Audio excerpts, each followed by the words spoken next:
नमस्कार दोस्तों, आपका हमारी किसान साथी चैनल में हार्दिक स्वागत है।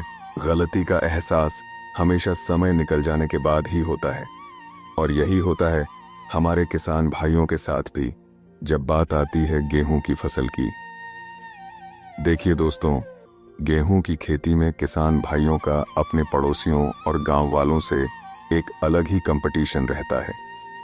हर किसान चाहता है कि इस बार उसकी फसल सबसे बेहतरीन हो, सबसे ज्यादा उपज दे और गांव में उसी की चर्चा हो। लेकिन अक्सर क्या होता है, बिजाई के समय किसान भाई 3 या 4 ऐसी छोटी छोटी गलतियां कर देते हैं जिनका असर पूरी फसल पर पड़ता है। फसल कमजोर रह जाती है, पौधों में पीलापन आ जाता है, फुटाव कम होता है, कल्ले कम निकलते हैं और अंत में उपज में बड़ा फर्क पड़ जाता है। और उससे भी बड़ा नुकसान क्या होता है दोस्तों, वो ताने जो गांव में मिलते हैं, अरे भाई तेरी फसल तो कमजोर रह गई। ऐसे ताने सुनकर दिल दुखता है। पर जब फसल अच्छी होती है, मेहनत दिखती है, तब वही लोग तारीफों के पुल बांध देते हैं। भाई तेरी तो फसल बहुत बढ़िया है, पैदावार जबरदस्त है। और सच कहूं तो ऐसे शब्द हमें और ज्यादा मोटिवेट करते हैं। हम और मेहनत करते हैं और लगन से काम करते हैं।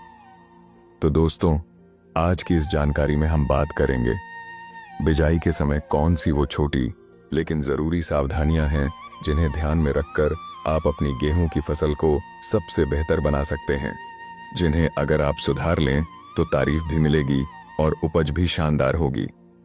सबसे पहला और जरूरी बिंदु 1, फसल चक्र, क्रॉप रोटेशन अपनाइए। अगर आप एक ही खेत में लगातार 2 साल, 3 साल या 4 साल से गेहूं की खेती कर रहे हैं तो अब ऐसा करना बंद कीजिए। 2 साल लगातार खेती करने के बाद तीसरे साल आपको दूसरा खेत चुनना चाहिए। हर साल खेत बदलना सबसे अच्छा रहेगा। हालांकि आजकल खेतों का आकार छोटा हो गया है, लेकिन फिर भी 2 साल तक तो चल सकता है, उसके बाद खेत बदलना ही पड़ेगा।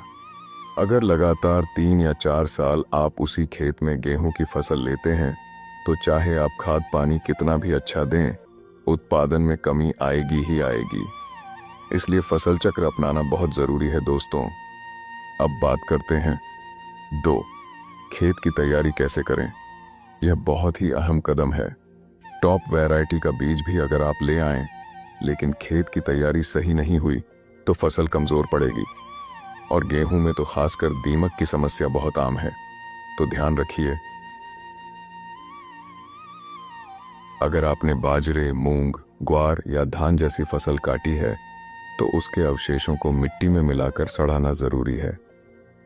कटाई के बाद अगली फसल की बिजाई करने से पहले कम से कम 15 दिन का अंतर रखें और अगर 20 दिन का गैप मिले तो और अच्छा रहेगा।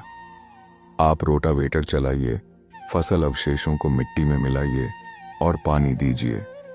डीकंपोज करने के लिए आप वेस्ट डीकंपोजर, जीवामृत, गोमूत्र और गुड़ का घोल या चाहें तो हल्का यूरिया छिड़काव भी कर सकते हैं।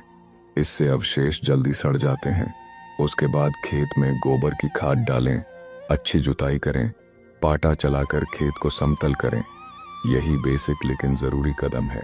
अब आता है तीसरा पॉइंट 3, बेसल डोज यानी शुरुआती खाद की मात्रा। किसान भाई अक्सर यहाँ गलती कर बैठते हैं। गेहूं की फसल में पोटाश और सल्फर की कमी आम है क्योंकि किसान भाई ये तत्व डालते ही नहीं। आपको फर्टिलाइजर संतुलित मात्रा में डालना है।